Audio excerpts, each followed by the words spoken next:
বন্ধুরা, এখন বাজে রাত 10টা। তো কি বলবো বুঝতে পারছি না। তো কেমন আছো সবাই? সম্পার সাত কাহনে সকলকে ওয়েলকাম জানাই।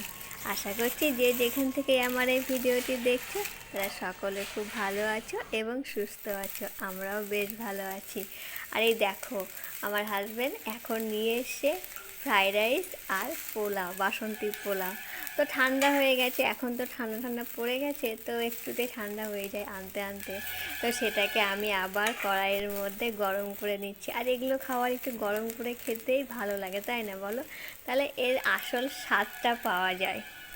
তো আমি সেই জন্য গরম করতে বসিয়ে দিয়েছি। আর সঙ্গে নিয়ে এসে চিকেন, তো চিকেনটা এখনও বের করা হয়নি।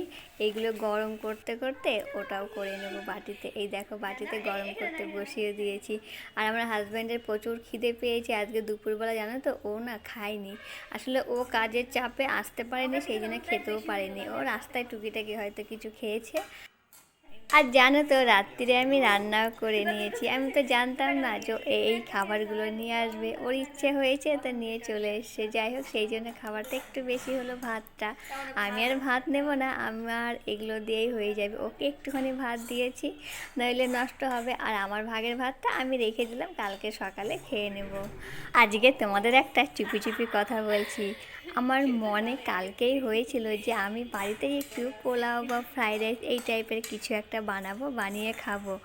আর মন থেকে কিছু চাইলে ভগবান হয়তো এইভাবে পূরণ করে, কথাটা কিন্তু আমার মনেই ছিল। আমার হাজব্যান্ডকেও মুখ ফুটে বলিনি, কিন্তু এইভাবে যে ভগবান পূর্ণ করবে ইচ্ছেটা এত তাড়াতাড়ি ভাবতেই পারিনি। তো যাই হোক, চলো, আমার এই ছোট্ট ভিডিওটি কেমন লাগলো অবশ্যই কমেন্টে জানিও। ভালো লাগলে লাইক করো।